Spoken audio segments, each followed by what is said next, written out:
Oi, gente, eu sou a Vitória Yuka, bem-vindos a esse canal maravilhoso. Nesse vídeo, segundo vídeo do canal, eu quero abordar sobre o certificado de elegibilidade, vou falar sobre todo o processo que eu tive para conseguir o meu, explicar brevemente o que é, para quem ainda não sabe. E se vocês tiverem alguma dúvida e querem deixar algum comentário, vocês podem deixar aqui embaixo, tá bom? Ou lá no direct no Instagram que eu vou estar aberta respondendo vocês. Lembrando que o meu caso é o meu caso, ele não dá pra comparar com outros casos, que cada situação tem que ser avaliada, né? Então não usem os valores que eu vou informar, o tempo como parâmetro, tá? Mas é mais pra vocês terem uma noção de como é que funciona e como é que foi esse processo. O certificado de elegibilidade é praticamente um pré-visto, falando assim de uma maneira bem xoxa e bem rasa. A gente precisa dele pra poder dar entrada no visto. No meu caso, eu sou Sansei. A primeira coisa que a gente pensa quando a gente vai pro Japão, a gente pensa em duas coisas. A gente pode tentar ir por conta própria ou procurar uma agência que faça todo esse trabalho pra você. Eu preferi não arriscar. No dia 20 de julho de 2021, ano passado, eu procurei uma agência pra poder começar a dar entrada em toda a documentação necessária, né? No meu caso, a primeira coisa que aconteceu foi uma entrevista, o primeiro contato, a gente preencheu uma ficha no site lá, na minha agência, a gente não sei nas outras, mas eu tive que preencher um formulário constando várias informações, como número de roupa, se eu tenho tatuagem, se eu tenho piercing, se meu cabelo é pintado, N coisas. Depois disso, eles me ligaram, marcando uma entrevista comigo, né, pra saber se eu sabia falar ou não japonês, o que eu pretendia trabalhar lá, o que eu estava achando. Porque pra você ir pro Japão, você precisa ter algumas coisas, né, alguns requisitos. Primeiro, você precisa ter um parente, ter um papel mais ou menos de garantir que você não faça besteira lá no país. Então, qualquer coisa que aconteça, esse parente se torna responsável por você no período que você está lá. E depois, um contrato de trabalho. E para isso, você precisa ter uma empresa lá que certifique que você está indo com o trabalho e que você vai ter como se sustentar lá. Então, essa agência que eu procurei me passou algumas propostas de trabalho, que eu vou falar mais pra frente sobre. E essas propostas de trabalho a gente aceita ou não, né? Verifico que bate mais com a gente e a gente aceita ou não. Depois que eu aceitei, eu tive que mandar algumas fotos da minha família, no caso eu, meu marido e meu filho, de rosto e de corpo, todo mundo separado, todo mundo junto, pra eles mandarem lá pro trabalho, pra eles olharem, analisarem, falarem, beleza, são essas pessoas. Depois que eles pré-aprovam a sua solicitação de trabalho lá, né, nessa empresa, ela não te contratou nem nada, ela meio que te pré-aprovou lá, você começa a dar entrada na documentação. E a primeira parte dessa documentação, certificado de elegibilidade. No dia 29 de julho, então, eu mandei as fotos da entrada. No dia 20, dia 29, já enviei as fotos que eu já tinha recebido a proposta da empresa, né? E teve um problema. Pro meu marido poder ir, a gente precisaria estar casado. Na época a gente não era casado, a gente namorava, a gente tinha filho, morava junto, mas não era casado. Então eu tive que resolver esse pequeno probleminha antes, então a gente teve que casar. Lembrando que estava em meio ao caos, que foi a pandemia, então estava um processo mais demorado. Na época o visto para Sansei não estava liberado ainda, só Nisei estava podendo entrar lá. Então, pra mim, o visto estava meio longe, então eu meio que deixei quieto e falei, não, vamos tirando o certificado de elegibilidade, vamos fazendo com calma pra tudo dar certo. Então a gente conseguiu casar dia 8 de novembro de 2021. Se eu achar e conseguir, eu deixo fotos aqui pra vocês.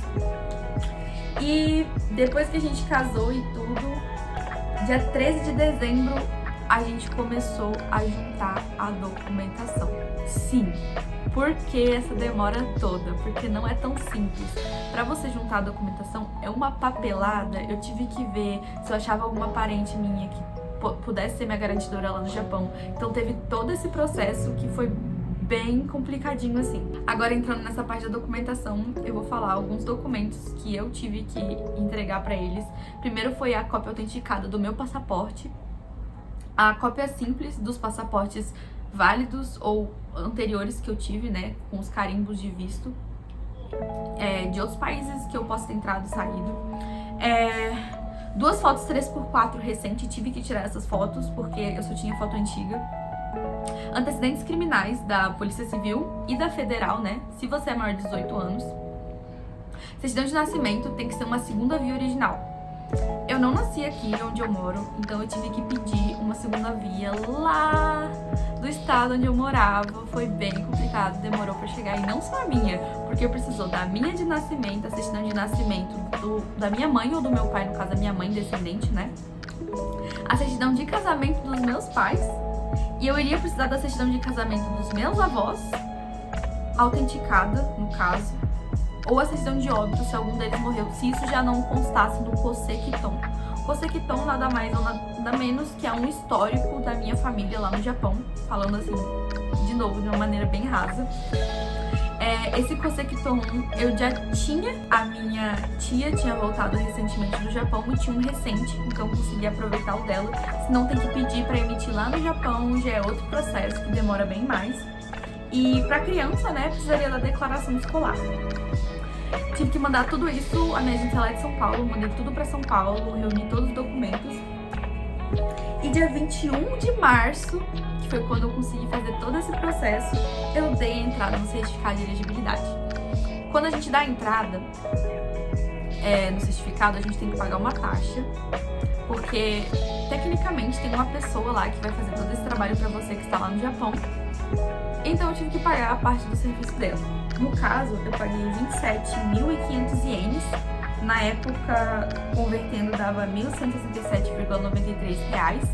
Hoje em dia deve variar, né? Com a cotação do dólar subindo e descendo, a gente não sabe. Mas, teoricamente, eu paguei 27.500 ienes, pra vocês terem uma noção. Que eu esqueci de falar que nesse meio tempo, do dia 3 de dezembro ao dia 21 de março, eu não juntei só apenas a minha documentação.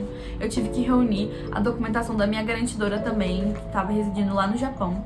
No caso, as documentações que eu precisei dela foram a cópia do passaporte, a cópia do Zairo Card, o Zaishoku Shomeisho, que seria um atestado de trabalho, né, que tem que ser emitido pela empresa dela lá, o Gensen, né, que seria um comprovante de rendimento anual, os 3 últimos orelites dela, o Nozei Shomeisho, que seria o comprovante de quitação de imposto municipal, o Juminyo Setaizen, que seria o comprovante de residência familiar, e o Shotoku Kazei Shomeisho, que seria o documento detalhado com a renda de deduções do contribuinte.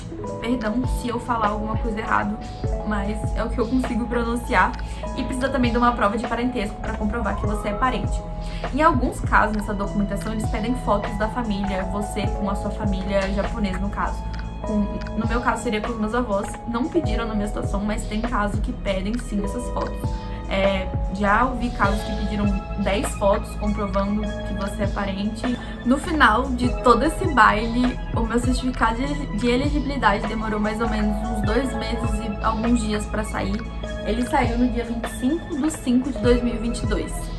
Então, assim, se você tá planejando ir pra lá, tem que lembrar, demanda tempo e muito empenho. Talvez demore menos, porque a época que eu comecei a dar entrada realmente foi a época que tava tudo parado, o meu visto não tava liberado. Mas, gente, não desista, continua que vai dar certo. E pelo fato de ter demorado muito, eu acho que enchi bastante o saco da minha agência, pra falar a verdade. Eu mandava mensagem toda hora perguntando se já tinha saído ou não, bem ansiosa.